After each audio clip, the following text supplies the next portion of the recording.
We're moving, we're vibing. While we're talking, you can get your laugh on. Watch the channel of a video. Subscribe, like and follow.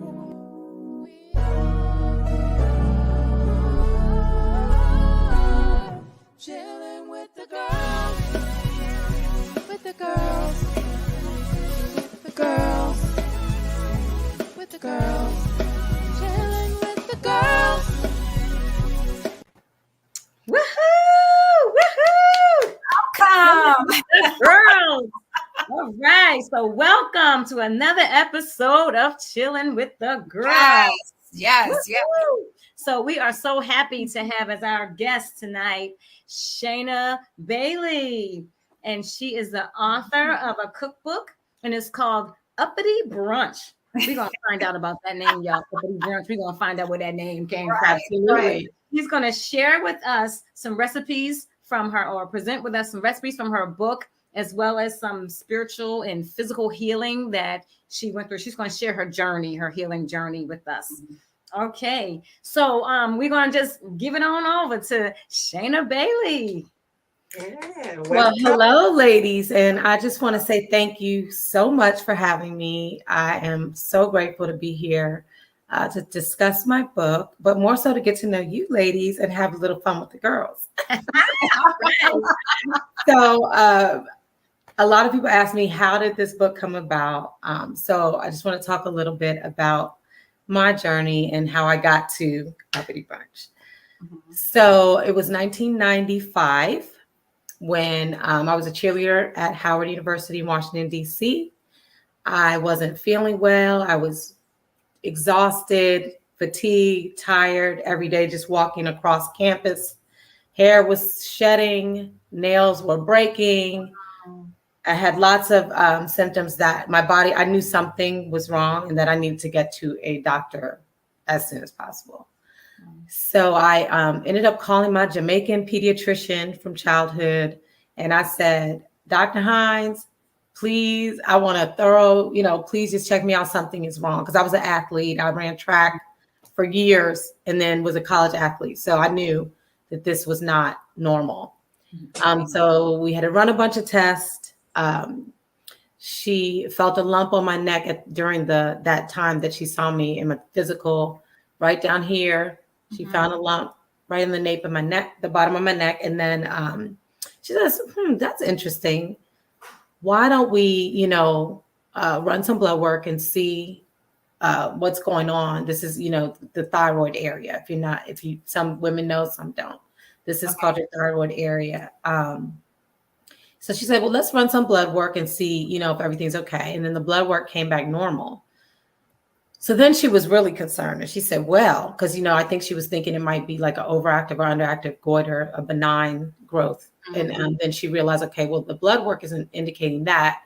So she called me back and said, we're going to, do an appointment at the hospital and get some cells taken out of it. They're going to take a needle and kind of extract some cells from the lump on your neck and send it to the lab and see what's going on. So needless to say, the doctor called my mother, let my mother know.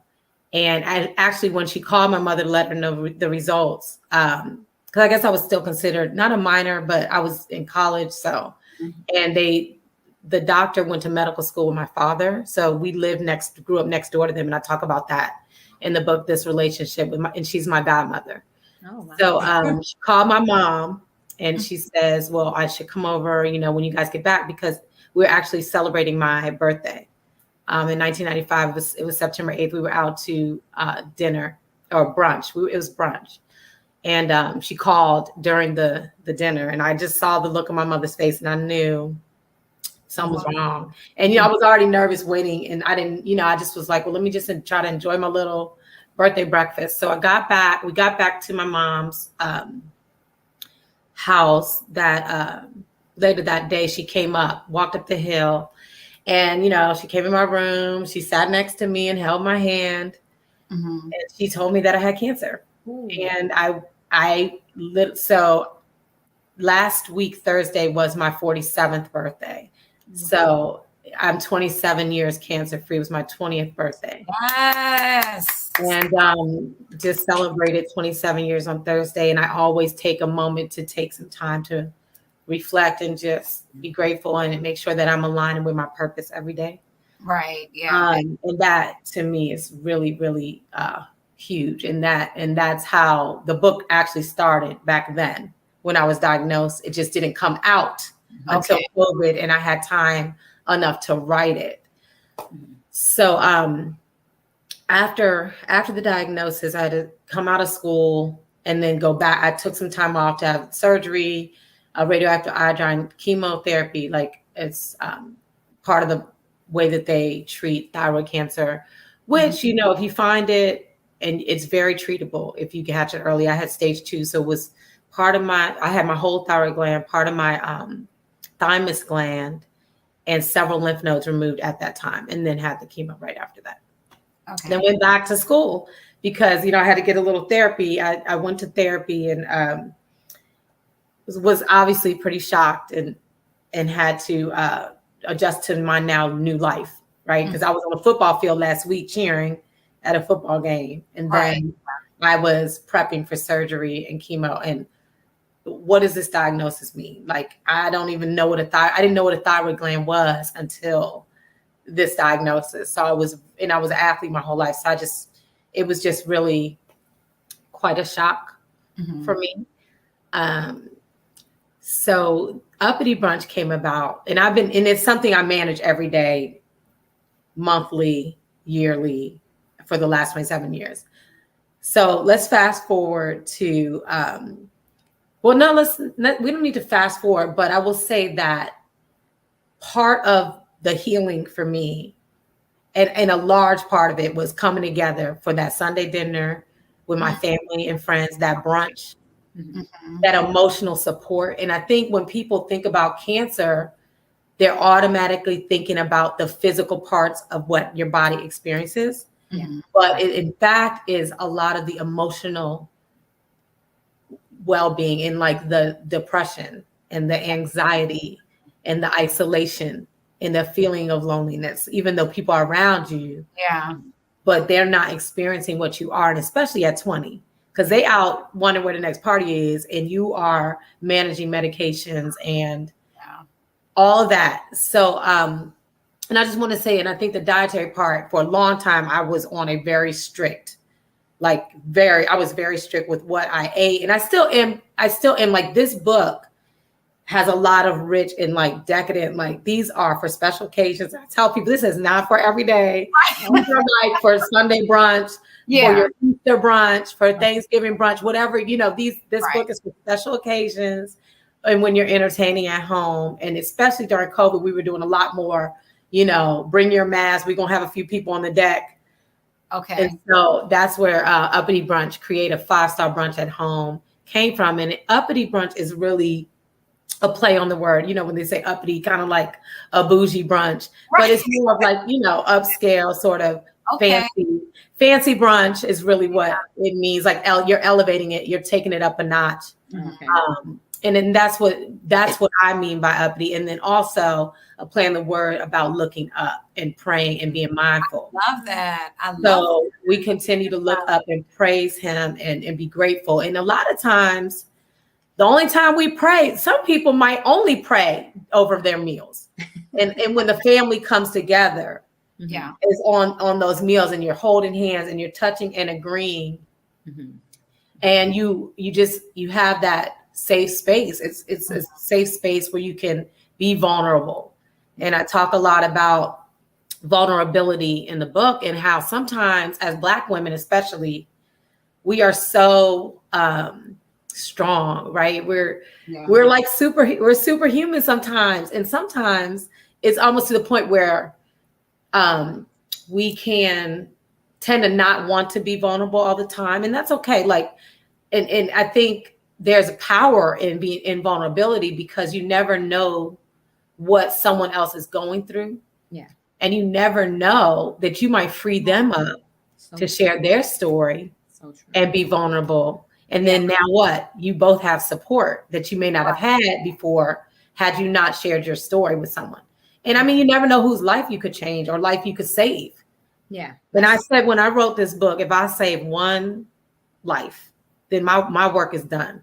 And it was my hope and prayer was that I will touch a lot of people and save lives by sharing my story, because I was, in fact, I felt like I wanted to die. I won't say the word suicidal, but at 20, when you are starting your life and everybody's having fun and doing these things, I got to some really dark places where I didn't want to be here anymore. So were you journaling during that process? Were you journaling? Yes. Yes. And I talk about that in the book. Absolutely. Okay. That was definitely part of my testimony, is that I did have to write a lot of these things down, because sometimes you don't want to burden your mom or your family because you feel like you don't want them worrying about you. So it does feel very lonely sometimes because you internalize a lot. And so journaling was very therapeutic because you don't feel like you're getting it out, but you don't feel like you're bringing someone down or being a burden to making them worry. Mm-hmm. So how long was your journey? Say that again. How long was your journey? From 1995 to now, to today. You mean is that what you mean? I'm telling you your experience, like going through your sickness. Mm-hmm. Oh, I mean, I still have days where my body, because once the thyroid is your master endocrine gland, right? And this is how your body processes everything you take in, all of your food. And I have a synthetic form now replacing a natural gland that I've been on hormone replacement for what my body doesn't produce on its own. I take every day. And you have to adjust the levels and I don't always feel great. I don't always wake up feeling, I'm putting it mildly, some days I feel like I cannot get out of the bed. But that's where that devotional piece comes every morning. And you're like, Lord, I need some strength to get up and get out. And once I'm out, sometimes I'll get so busy that I don't remember how I'm feeling. Then I get home and I'm like, oh my goodness. But, I try to exercise a lot. I definitely love walking and hiking. And so in the book, I explore, I would say four things that came together to get me to where I am now. And one of them was, coming together with my friends on the weekends and having a support system, a close, trusted friends where we would have meals together and share. So I think the health part for me, I focus more on the emotional and psychological well-being, more so than like the food in this particular book. It was more about the coming together for meals and sharing our stories. But part of that was the coming together for meals, exercising, my Christianity, my church family. I don't know what I would do without Kingdom Fellowship, AME.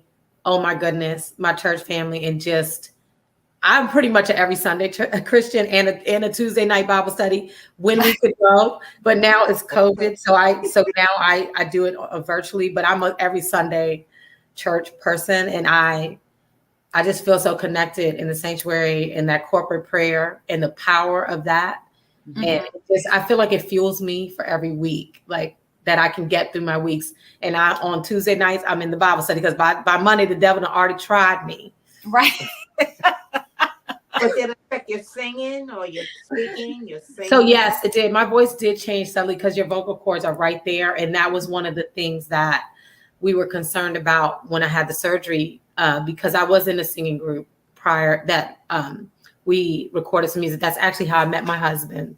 Okay. My singing group signed with Warner Brothers Records back in 2000 in New York. So I lived in New York, and I met my husband, Natalie's cousin, actually at Warner Brothers Records. Okay. And, Wow. So I was singing with 5 young ladies at the time. And when I had the surgery, they said it would affect my vocal cords, but I'm a tenor. So it was kind of like, it wasn't a big difference, but I noticed change in my vocals for sure. Yeah. So you were saying, I'm sorry. So real quick, you were saying like back when you were 20 and when you was first diagnosed and your mom first told you what was going on, you had a support group then? You were going out with your friends then? And was it? No, it was the family. Like it was just, initially it was my family coming over. I tell you, I had one friend, Sharon, who is my best friend from like 12 years old. She knows who she is. She actually is she posted something on the blog. You'll probably see her if you check it out. But she came over and she was there, but she was also still at Howard in college. And so she had, she was still a college student and she lived on campus. So she would come and visit when I was at home, but more, it was just like my mom, my dad, dinners with the family. It wasn't the friends set until later, much like I would say grad school. So that was maybe 4 or 5 years later, because we moved to New York when we got a record deal. And then we were just always together and hanging out together and having meals together. So we all moved to Brooklyn, and my best friends are still in the singing group that we had from then. And we still have our meals together and, and support each other that way. But cool. Okay, so did you cook back then as well, though? Oh yeah. So this is a funny story. So thank you for. So yeah. I've always cooked. So if there's a kitchen in a grocery store, I'm always cooking. So we had a party in Brooklyn, and this is when Kwame and I were just like friends. We weren't even like because he worked at the record label. And he was our artist and repertoire. We were just hanging out all the time together. And that's now we're going on 18 years married, actually. So, good. But he's a musician or what? No, he's marketing and business development. But he was A&R, which is artist and repertoire. So he used to help us basically get our album made, which we recorded a whole album and never got released. That's a whole nother book and a whole nother story, literally. But he, I will never forget. He came over and this is the story. It might be in the book, I think. But he came over and we had like just a little cookout. It was like we had a little thing at the house. And at that time, he was like, "All right, I'll come by," or whatever. And I made the potato salad. And he's like, "Was it the potato salad or this dish?" But it was a potato salad. I will never forget. He went around that party trying to figure out who made the potato salad.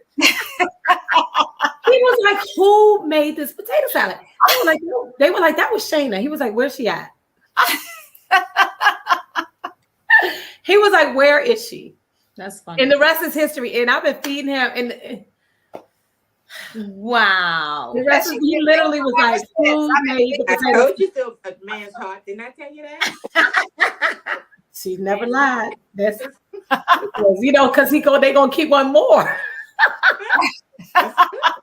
He said it was this other shrimp dish I made. This shrimp, it was like linguine. It was not even anything. It was just some, through some. He was like, "No, it was a shrimp dish." I'm like, "No, it wasn't." But anyway, we know, right? We know. They don't know what's going on. Okay, you keep on coming back home. He's still in my face asking me to make some stew. So he's still right here. So do you have a favorite dish in the book or period? Just period. Oh, I like so let's focus on this book. So in this book, the buttermilk waffles are my favorite. I'm gonna show Shana. Go ahead. Why are you talking? Yes, the buttermilk waffles are definitely my favorite. And I named the dishes in here after my family members. Oh, wow. I don't know if you noticed that, but each of them. So let's see. Who did I name? I got to remember who I named. So I think it's my niece Sydney for this one now. Yeah. So I'm getting old, y'all. Girl. Oh my goodness. So the buttermilk waffles are Elijah, my love. That's Elijah, named after my son. And I'll tell you, he loves these waffles, guys. Like, loves them. So the waffles are named after Elijah, and so that's my favorite. The greens, of course, that's what everyone, when I go somewhere, they're like, "Can you make them greens?" Yeah. So those are kale and collards. Oh wow, kale and I collard is really mix them good. too. I like that mix. I do a lot of garlic. I love a lot of garlic, and so yeah, that's in there, and that's a buttermilk. Yeah, the buttermilk chicken tenders. That's a good match to go with the buttermilk waffles. This is my favorite drink here. The Nayabu. It's a amaretto. It's like Kahlua. If you like coffee flavor, it's Kahlua and cream kind of flavor, but it's also almond. Okay. Amaretto and Kahlua. It's delicious. And you could do like a soy or a rice milk with that. Okay. You shake it up. Yeah. And that's somebody's name in your family too, Amarada. Naya. That's the Nayabu. That's my other best friend, Naya. That's named after her. So those are vegan. Those are the chickpea lettuce wraps, the curry chickpea lettuce wraps. And that's a ginger dressing on there. Is that cheese on there? Looks good. No, those are carrots. Those are shredded carrots And bean sprouts. and ginger dressing. Oh, Those are delicious. Yeah. Oh, wow. Okay. I'd have to try that one. And this is Yes. And this is a charcuterie. So in the book, I have a charcuterie section. okay. It just talks about the history of charcuterie. And so that's the top layer of that. And these are the mango mimosas. Okay. I'm sorry. I keep going back. Okay. Here's the Yeah, these are the mango mimosas. And those are just, a splash of peach schnapps and mango nectar and a dry champagne. And then that's the Bloody Mary. And then this is the wonderful tropical fruit salad. so Delicious. good. That's so delicious. So what's all in that fruit salad? So there's, that's great. It's banana. I put the banana, I just slice the bananas right before it goes out because bananas will get brown. Yeah. So there's mango, blueberries, like green grapes and strawberries, some mandarin oranges. Oh, wow. I like to do the mandarin oranges and mix the fresh fruit with the mandarin oranges, watermelon. And that's a real treat together. All of those combined is delicious. And that's pineapple decorate. And it's so pretty, right, for a party. The fruit salad. This is a ginger with lime and vinegar. Yeah, that's the ginger beer. So that's so you could do a non-alcoholic. This is Kwame calls it the this is actually Kwame's drink in the book, and he calls it the Boston Mule. Named after a Moscow mule. And it's a ginger beer, usually ginger beer, vodka, and lime. And you could do fresh ginger, like however you want to do it. But and you could also do the ginger beer and lime separately without. Back to the greens. I think that's it, right? It's the deviled eggs. Did you pass the jerk deviled eggs? Yeah. Oh no. Go next to the next one. So this is the sweet potato home fries. Oh, that's good. So on the side, those are the home fries on the side. Yeah, I just did fried egg, and those are the dish. Okay. The dish is the home fry. The red there is the sweet potatoes. Okay, but they're savory. They're savory. I just used the sweet potatoes and did like a home fries. It looks so delicious. There's some pimento and some thyme and sea salt and stuff like that. Wow. I found out how to stop it. Oh. So this is the smoked herring rundown, some coconut milk in there and some onion and tomato and some seasoning, some pimento and some ginger. That's one of my favorites too. And I just put some grits there with some of the greens on the side. Okay. It's delicious. Okay. It's one of my favorites if you like fish. Okay. And then I think the next one is the jerk deviled eggs are next. If you can move to the next slide. Oh, wait, no. If you keep going, I think we'll get to the devil. Oh, wait, we can stop here because these are the egg frittatas. Oh. She can go back. So the egg frittatas are so easy. Like you basically make it. Okay, yeah. Like you're making a scrambled egg, but you use the muffin tray and you bake it. Yeah. Like it's like mini omelets. Yeah. So I just talk about, because those are easy, right? You could just bake those and be done with the eggs. So that's all that is there. And you know what, Shana, cooking is really therapeutic. Like that's my place. Sometimes, if I'm going through, I just chopping up onions and all that kind. It's so therapeutic. People don't. It is so therapeutic, and you see it from the beginning to the end. It's like you finished something. If you don't finish anything else, you gotta finish it, but you can eat it. You can eat it, and it's just like the treat at the end of it. Yes. House looking crazy, kids running around amok, but that food got done. You did something. Listen, that's real talk, and that's a whole word, right? Yeah. So those you can make that with vegan eggs as well. Oh, I know that would be. Oh yes, good. And maybe the Daya cheese, is that what they use? The DIY yes. cheese, And mushrooms, because I don't eat meat, so mushrooms. Yes, I do the sun-dried tomato, and the mushrooms would be great. I love that. The sun-dried tomato is one of my favorite things to put in there. And you could really just do, so I do crab. And I do the crab dip, but I'm wondering if you have a sub for cream cheese. Do you have? There is vegan cream cheese. So that would be delicious then if you do that with the crab and put it in there with and I chop shrimp. But coming from Maryland, we do a lot of seafood, and I do talk about this a little bit in the book. I'm from Maryland, like born and raised in Maryland. So that's how you Murlan, Maryland. So, I'm from Maryland, and we do crabs. It is a thing.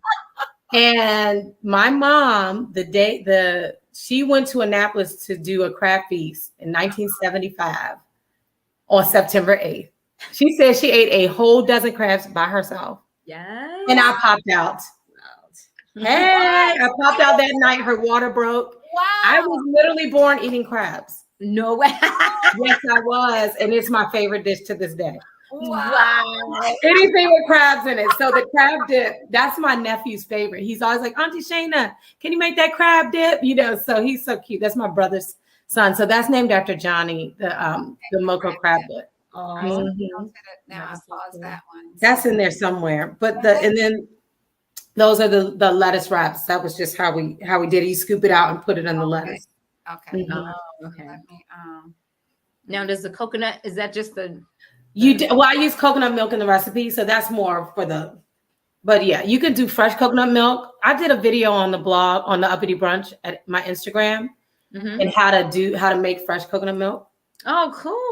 But that one I use the can. I mean, you gotta have time to do these things, but I do have a video where I do the fresh coconut milk. Okay. And then these are the plantain pastries. And you just cook up the plantain. I added a little agave. You can do Nutella, you can do chocolate, you could do peanut butter and a puff pastry, and you just wrap it up and bake it. Okay. And those are delicious. Yeah. But I love sweet. I have a sweet tooth, so I love a good sweet treat. I do.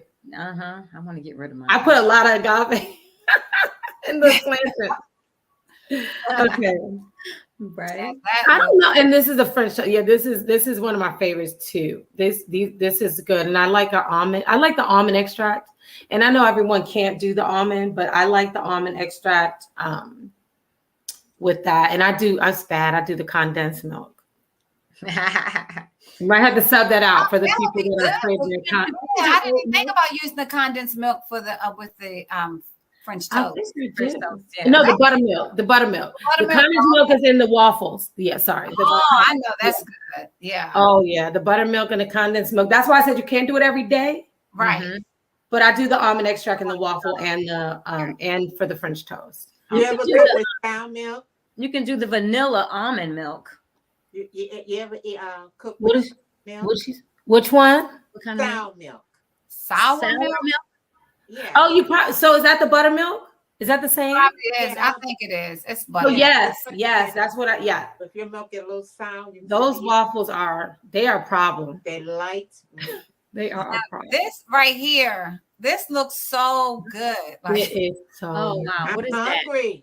That's the smoked herring. So I get the smoked herring from Trader Joe's. Okay. I don't know if you've seen it. It's in a green can. It's so easy to make this, but it tastes so good. There's no bones. You just pop that thing and fry it up with sliced tomato, onion, slice up some onion, some coconut milk, season it up. I like it the Maggie fish seasoning. You can add, I don't really measure. I just so I would have to actually look at how much I put it in the book. But ginger is great to cook with too. So ginger, the coconut milk, and just season it sea salt. You probably don't need a lot though, because it's already kind of salty, the smoked herring, when you buy it. So, but that's great with the greens too. So do you chop your ginger or do you grate your ginger? In this one, I normally just chop it up. Okay. I just peel and chop it up. But this one, I think I use the dry ginger. Sometimes I use the dry ginger, but I use a little more when I do dry ginger. Okay, yeah, I see. Right, because it's not as strong as the other ones. Right, you got to use a little more. I was trying to find your eggs.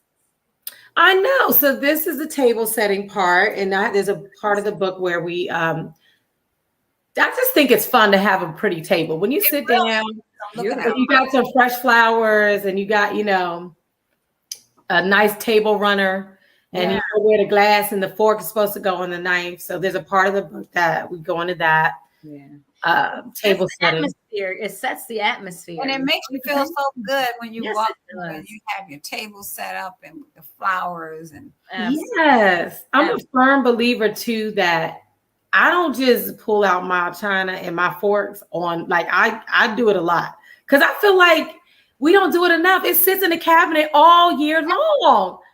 Listen, I was listening to Tony Evans' wife before she passed, and her children said they always had china every time they had dinner. Yeah, you pull that thing out on the weekend.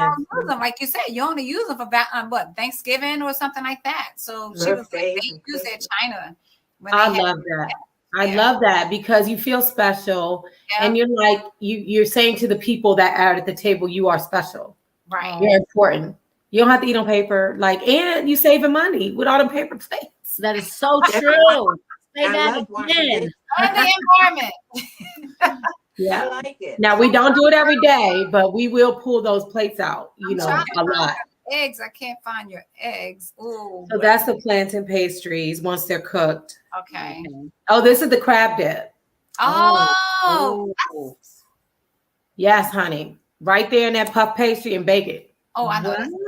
It's a problem. It's a problem. It's real butter. I'm sorry. It's real butter in there and Old Bay seasoning. Yeah. Cream cheese. Mm-hmm. Oh, wow. So good. It's so good. Rich. There's a vegan butter. It's really good. So yes, vegan butter and that vegan cream cheese, and try it. And you could probably use the vegan crust that you said you could use and just see how that turns out. Yeah. You don't sometimes, like when I folded it like this, when it bakes, it kind of opens up, which is fine for me because I'm going to eat it so fast. But you can also fold it in half and just, pinch around the corners. Be in the book. Say that? Yes. Oh, yes. Okay. Yes, honey. You got to get the crab in there for it's brunch, I cannot find your eggs. I'm still. They're in there somewhere. I don't know because when I was up, I was learning. I actually built my website by myself, and I was learning as I went. So I was just adding pictures, and I was like, "Oh, I added that," and I couldn't remember which ones I added. So at the bottom, if you go to the bottom where the small squares are, I think if you keep clicking, you can click real fast to get to it. Right? No, if you go where the I think if you keep going, then you'll see the eggs. Oh, there they are. I found them. Wait a minute. Yay. Where did they go? So we lost it. We found them and lost them. Okay, here they go. Right here. Yep. There we go. There we go. That's one of them. Yeah. So there's a couple pictures. So yes. So this one, these are yummy. So these, I just added a little jerk seasoning to what you would normally do for a deviled egg. I use real mayonnaise, low relish, sea salt, like all that stuff, and but the jerk just takes it up a notch. So and I use the Grace's for this one. I use a Grace marinade, just a little bit of that. Okay, paprika on the top. Grace. Do you use paprika? I use smoked paprika on the top. Say it again. No, honey. Oh, you gotta get the smoke. Gotta get the smoke.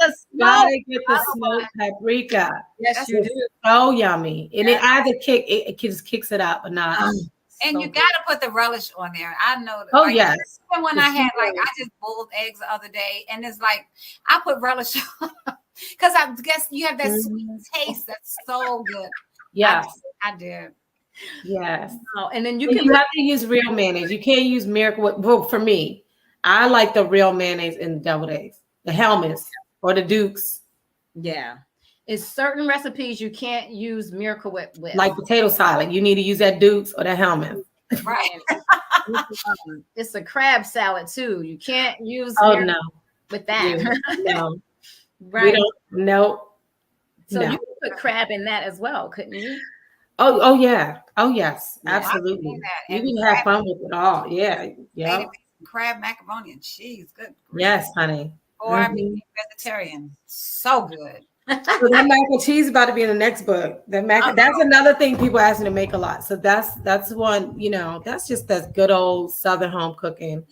Yeah. Alabama. My mom, she did everything from scratch growing up. Like she made biscuits, homemade everything. Yeah. And then she stopped as we got older, but we just sit and watch her, and her pound cake is really phenomenal. I'm gonna see if she'll let me put that in the book, but it'll be hers. I'll just, the next one, but her pound cake is to die for. And on the holidays, I mean, everybody's lining up at our door. Like, yeah, in the house. I just talk about too, just food is so exciting. Like just the smell smells your whole house. The whole house smells like pound cake.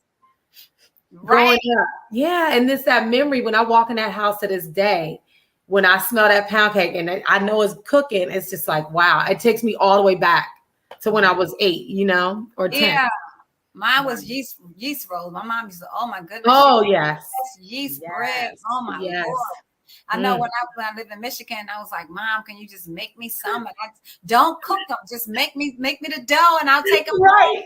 all the way to Michigan. I was trying to savor it. It was so Listen, good. that dough, I understand it. You sometimes you just need a little bit of that dough. My mom would do the same with the Christmas cookies, her Christmas sugar cookies. Yeah. She'd wrap it in foil and just put the dough. She's like, look, I'm too old to be cutting these cookies. But she just throw the dough in our refrigerator now. But my kids love making it. It's like generational. Because she would do it with us, and now she'll do it with our kids and do the cookies. That's good. So every now and then she'll come out and cut some cookies and decorate them. But and to stretch the cookies, I started having drop cookies. You can make so many more cookies when you drop them. Yes. Yes, I just drop them. Mm-hmm. And then have like 3 or 4 bowls and have different flavors in each bowl. Coconut and what? When am I coming over? I know I'm ready. I want that pie, that sweet potato pie that y'all talked to me about. I would dirt up a lot of stuff. But she doesn't cook like that now, though. She doesn't cook now. Yeah, my mom. They slowed down. I was like, you try to get that flavor and it's gone. I was like, I had them have it exactly like it was when I was a child. I know. My mom's going to Panera these days. She's like, girl, I just got some soup, and some bread, and some salad from Panera. That's her spot. And so I want to talk about because you were talking about eating like this, like only on special occasions or something like that. But during your journey, were you like eating healthy? Sometimes. No, in the beginning. Oh, yes. In the beginning, I was really concerned about just resetting my body and because it just strengthens your immune system in general. But I still do a heavy load of vitamins and turmeric every day, ginger and turmeric, like the anti-inflammatory diet. I have a heavy anti-inflammatory diet. Blueberries, I still incorporate all those things, but everything I consume is not that. But I try to balance. I try to have a healthy balance. I love fruits and vegetables. I'm always doing heavy on that. But then I might have that waffle on Sunday. I'm gonna have that ice cream. I treat myself. So I'm not as strict as I used to be. It was a long time where I didn't eat any red meat, but now I'll eat it, but it's just every now and then I'll have a steak. Yeah. A lot of moderation. Yeah. Drink a lot of water. Right. So do you have that antibacterial recipe blog, like a blog? Do you have one of those? You mean anti-inflammatory? I'm sorry. I said so that. Yeah. Because I was like, wait, did I say? No, yes, I did. I'm sorry. No, not at this time. I do not have a blog about those things, but in my because I'm journeying. So I hope to have a series of books, and this is the first. So as I'm doing my next one, I'll definitely want to incorporate more of that into my next installment. Yes, and do a blog so I can look at it. I will blog everything, and I just right now just blog it on my Instagram. But I'm going to continue to evolve with that and to grow into those spaces and talk about more of that because it's really important. It's just as important as the emotional and well-being and just mental health, because a lot of going through the cancer journey for 27 years has been a mental health journey of self-care. And that's what, I talk a lot about my self-care journey and what that looks like and what that routine is. And, we have to wake up intentionally and be mindful of our journey and purpose. Absolutely. And why we're here. Yeah. What does God put us here for? And are we operating in our gifts and our purpose? And who can we bless today? Right. And that's a lot of part why I was working as an attorney for so long. And I wanted to do more meaningful work. And now I live every day helping families, and I love it. Oh, it's so absolutely good. Love it. Yeah. That's part of your healing, helping others. Oh, yeah.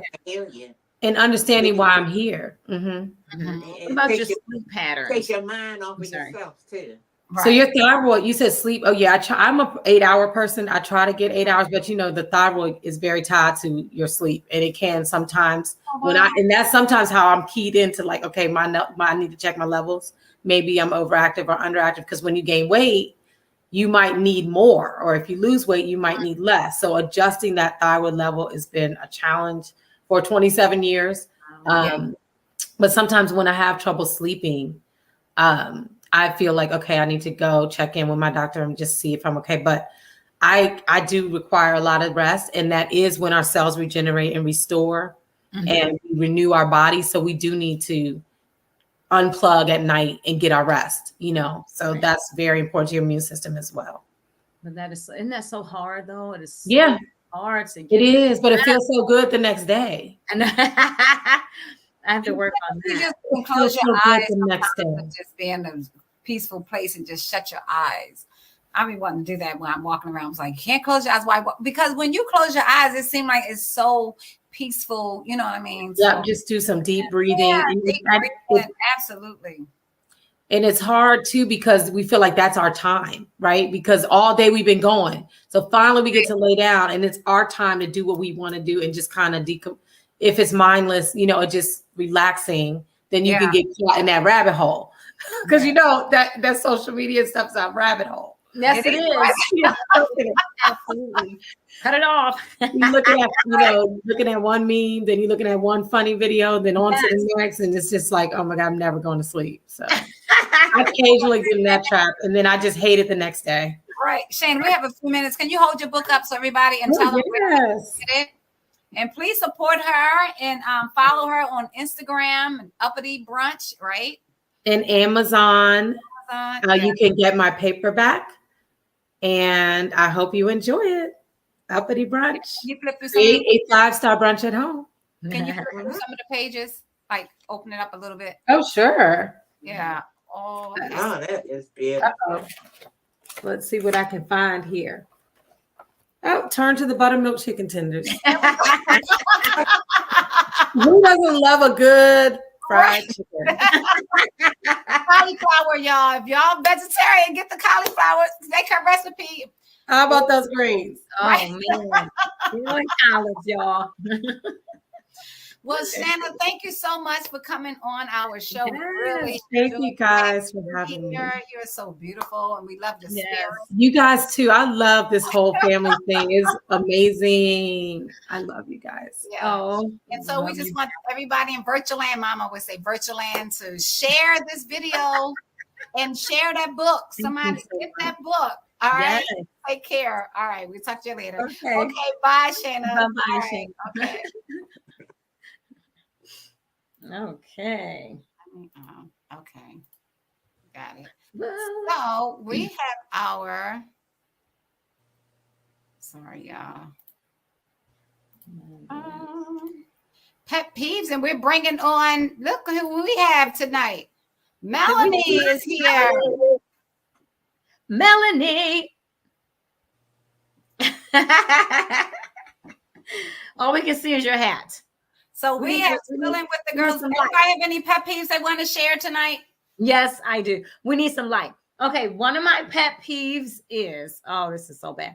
Now, I do like popping gum, and I don't mind people popping gum, but don't pop gum like in a classroom setting. Or when you're in a meeting or something.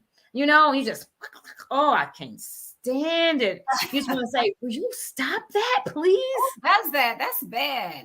It's horrible, but people do it. Oh, they do it. I was asking, like, are you popping gum? They're like, no, I'm not popping gum. I was like, it sounds like it was a sound. It sounded like somebody was just popping gum. I looked at the person, but it was in church. Like, I'm not popping gum, girl. So anyway, Ken is on here. Hey, Ken. Ken. Lady says she's still having internet problems. Oh. So is Mel. Mom, do you have any pet peeves? I have one. Can you hear me? What's that? Sometimes you try to teach the children, like in Sunday school, and they go drumming on desks, you know, making the noise on the desk. Yes. And they can't, it's like they can't help it. It's so spontaneous. They stop and they start back again, you know. It's just so crazy. It's annoying. And it's like, and sometimes they be like, well, I'm only hurting you. I'm not hurting anybody else. Okay, well, let's just be considerate. They're not very considerate. I have a lot of traffic pet peeves. Oh.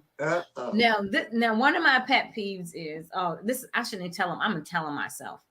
When you are, I don't drive as much anymore, but when you are driving down the road and you're thinking, I'm going to go through this yellow light, but the car in front of you doesn't go through the yellow light. Oh, so wonder. And you trying to hurt, and you speeding up, thinking they can make it, and I'm going right after them with it. No, you know what, Tawana? Let me tell you what happened.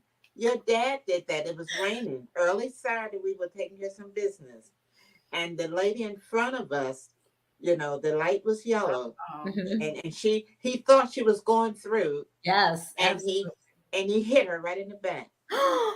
And now I've never done that. I know, but see, it was raining, and you do you not know? I said, you know, you can't think inside of other people's heads. That's you so. Know what they're gonna what they're thinking. Yeah, that's why it would have been. It could have been really ugly because she called the police and everything because we had our license, insurance papers. So I'm calling the police because he hit you know her. What the police said when he came? What's that? Said, oh, it's so many what you call it? So many accidents this morning because it's raining. He said, yeah, it's so many fender benders. He said, because it's well, raining. he didn't know Dad was trying to make that light. No. Can you turn your light on? You think? Well, I know I came close to hitting the car, but I didn't. Thank God. I had to swerve into the next. I'm gonna tell you what to do, Tawanda, when you do that. Mommy is not gonna agree. So let's say the car is slowing down, or you trying to make it. You just shoot around, Tawanda, and just keep on. Oh, see, when I shot around, I did shoot around, but when I shot around, I had to stop at the light. But now, suppose they were trapped on the side and you couldn't swing around to the right. I know that's why it's dangerous. Then you stop. I know, but that's still a pet peeve of mine. It's just a pet peeve, Mom. Mel was about to say something. Yeah, I think you can go around them. Because there's enough space, like in the middle between your lane and then the other lane. There's 2 lanes. Yes, it all depends on how big your car is. Because they're not going to be all the way by the line, so you got enough space to go around. Or you go to the gas station. You just turn somewhere else. Just turn. Oh goodness, girls! I know somebody who doesn't like stopping at red lights, and then they drive through gas stations. It's the craziest thing, or parking lots, so they can avoid the red lights. But do you know that can be against the law? Because I heard about that. Everything we say. No, but do y'all remember? You don't want a ticket. I'm not gonna say any names, but do y'all remember when remember there's not a cop around? That's all. That's right, Mel. Pay attention. It's not a what? When it's not a cop around, you don't see a cop. I always look for cops. Do y'all remember when this one person used to drive and they hated coming to the red light? So they would make a right turn on red, do a U-turn to get to the green light. It is somebody you know. And you know what? And sometimes when they made that right turn on red, and then you heard that red. And they still couldn't go. That was fun. But you know what else is funny? When you don't want to go to the red light, and there's a little alley street before the red light. You go down through the alley street, and you try to get to the main street, and there's another light. But you know the light is in favor of the thorough traffic. Right. So now you slow it slows you down even more. What traffic? The what traffic? The thorough traffic, thoroughfare traffic. Okay. She said it's in flavor of the traffic. What flavor? What does that mean? No flavor. So look, You know what I mean? The main traffic, Melanie. So look, Right. I have a pet peeve. Mm. So okay, so let's say you buy some juice or something like that, and you put it in the refrigerator. Like the other day, I bought some grape juice from Sam's Club, so it came in like 2 of them. So I put it in the refrigerator, and people know it's in that refrigerator. It's my refrigerator. It's my juice. So you come down, and somebody open your juice. Well, how many refrigerators do you have? Since you said I have you 2. So and they know it's not theirs. Oh man. And so you know what I did? I took out the Sharpie and I put Mama T all over my juice. Like it was like, I mean, like you couldn't read some of them. And I just made sure it was all, I should have put it on the top. But guess who did it? You know who did it, don't you? Who did it? Who did it? Dominique. Oh no. I was like, But maybe he could do like Melanie used to do. Remember, Daddy had a little line where his juice stopped. no, he had a rubber band, Mom. He had sometime, and Melanie would drink it and move the line. Move the rubber band. It was a rubber band. It was around it. That's I thought it was a magic marker too. No, ma'am. It was a rubber band. So, That's Mom, you have a pet peeve? Not really. nothing bothers you at all? Yes, something does. Yeah. Like for an example, I got out of bed right quick. I took a nap before the show came on and just jumped up and forgot I had that foot. Because sometimes I forget. That's That's not a a I've pet been working good for 3 weeks. Not That's a not pet peeve. That's not a pet peeve. not a pet peeve. What in the world? This is I got a pet peeve, what's your yeah. pet peeve now? Now, when you tell your pet peeve, I got a story about your pet peeve. Uh-oh. Oh, see? That ain't me right. No, go ahead, Mel. Go ahead. No, you go to the grocery store because now I get those brown eggs instead Okay. of what they call the cage free or something. Yeah. That's so good too. So they're not like the white eggs. You can check Right. them or whatever, Mhm. and you bring them home, Uh-oh. and a couple of them be cracked, but you can't open them to check to see if Oh, 'cause all they of them. seal? Yes, Yeah, because they it's sealed. plastic wrap. the plastic wrap. It has plastic all on them. Oh, Whatever. wow. You come home, you can't even tell if any of them are cracked. So that's what I usually do. I pick them up and check to see if any cracked inside the carton with the white eggs. Yeah, Whatever. But since I've been getting the cage free, I can't check them, so I just don't know if they're cracked eggs in there. Well, That's great. Melanie, did you try taking them back to the store? I was going to ask her that. No, I don't have no time to be doing that. I be tired. I don't feel like going back to the store. Yes. Then you know what, Mel? This is what happened to me. It's not about eggs, but it's about taking stuff back to the store. Don't you hate when you get strawberries? And like I had strawberries I only had them for 2 days. Like the next day, they were like all moldy. But they weren't moldy in the store. Now, Right. Wanda, that's You how know what I'm fruit is saying? now. Fruit is like that. I mean, you buy it in 2 days, they all messed up. I don't understand. Well, then I took them back because I like to eat strawberries. So I did take them Oh, back. you took them. What the people? You took them back after 2 days? I did. Yeah, with my receipt. What did they say? They said, "Oh, you the one who had the bad strawberries?" I said, "Yes." Well, go get some more. And I just Oh, went you and got some. called up? You called them? No, I left them on the counter. That's another pet peeve. That's another pet peeve. When there is one person in customer service and they are helping somebody else. It's like, why is there only one person in customer service? It should be more than one. So I had to stand there forever. And I was trying to get back home, because the grocery store is about 5 minutes away from me, so I can drive that far. And so I was trying to get back home to do a 10 o'clock meeting or whatever. And I was like, this is ridiculous. So while I left the bag there, I went and got my stuff and brought it back to the counter. And somebody must have told the customer service person that I had bad strawberries. Oh, okay. Yes. Yeah, they don't have a lot of workers in those grocery stores anymore. Oh, but you know, they don't mind taking you gotta, your food back. because you have to check out your own food. Yeah. You know, they only have one cashier, one person in customer service, one person stocking the food up on the shelf. Well, the person that's in customer service should stay in customer service and not help somebody else. Oh, you mean they don't have a lot of workers. They don't. But see, besides they saving money, that's why they have to self-checkout. Yeah. So they saving money. They think they saving money. I just forgot my other pet peeve because I was talking about the strawberries. Oh, man. Oh, I had a little pet peeve. You know, I had Is this a real pet peeve, Mom? I have a little small saucepan that's just for my tea, for my water with the little sprout. I gotta buy you a tea kettle. Then people use it for other stuff. And if you put water in it, sometimes the residue for what they used it for is still in there. Because they didn't clean it? That was probably Daniel. Tell Daniel don't be using your pot for nothing else. You need an electric tea kettle. No, I don't drink it that much, but when I want to drink, me either, but it's still good. I have every gadget. I don't use them all the time, but it's just good to have them when you need them. Then not to need it and not have it. So that's why I buy all my gadgets. Y'all don't even it. I don't blame you on some of that stuff, love, but some of that stuff you should be able to do without. Yeah. It's a sickness. It's a sickness.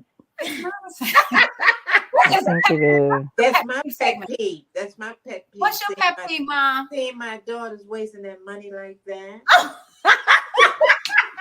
Yeah. You need to go to AA, Tish. You know what, Mel? I cannot tell Tish something that I got because you know what? I called myself. Now I thought I was an infomercial-aholic, right? I'm not the aholic. Tish is the aholic. But where you think you got that from? Her. What's where that? You think you got that from? Probably from my daddy. Yeah. But anyway, Tish needs to go to AA. Right. GA. Because look, no, AA. What is Appliances Anonymous. But look, I cannot share with Tish anything that I got. That's not true. Oh, I don't have that. I need to get that. It is true. But you know what Letitia gave me? True. It was from her house, and the children, they didn't know what it was. They put something on it. It was a banana rack. What's wrong with a banana rack? Nothing wrong with a banana rack, Mom. Banana rack. Oh, I have a funny story. We have 1 minute. I have a funny story. So somebody was talking to Tish, and they were like, "Oh, Tish, guess what? I just bought a new toy." And Tish was like, "What you buy? A car?" I said, "What? What you buy? What? A car?" And they were like, "No, not a car. My new toy was a pressure cooker." And Tish said, "That's not a toy. That's a necessity." That's sad. We're talking about they got a toy. She said, "My son, what? You got a new car? Girl, that's not a toy." I just think you need that stuff. That's my pet peeve. That's funny. Trying to open up something and not have the gadget for it. I'm be like, "Oh my good." And then I got a pet peeve right now. What's your pet peeve? It just now happened. What happened? I'm on the show, chilling with the girls, and on my phone, and then somebody called me. They know I'm on the show from 6 to 7 every Friday. And then they call me and say, "Are you on the show?" You know what? She reminds me of my mom. You know, my mom would do me Tish. Lady. She'll call me. And I said, "Yes." She said, "Oh, are you home?" And I said, "Yes, ma'am." Well, thank y'all so much for listening, looking at Chillin with chilling with the girls today, and get that book, y'all. At those recipes, she has some really good recipes. Well, you see her table settings? Beautiful. Very nice. She has those in that book. So get that book. She said we're gonna have to do brunch, ladies. Barnes and Noble and Amazon. Yep, get that book. What's the name of the You can book? go to upptybrunch.com, right? Uppity Brunch. Yeah. Okay, we will see y'all next week, guys. Love you. Love you Have a guys. great day. All right, Have a great bye. rest of your weekend.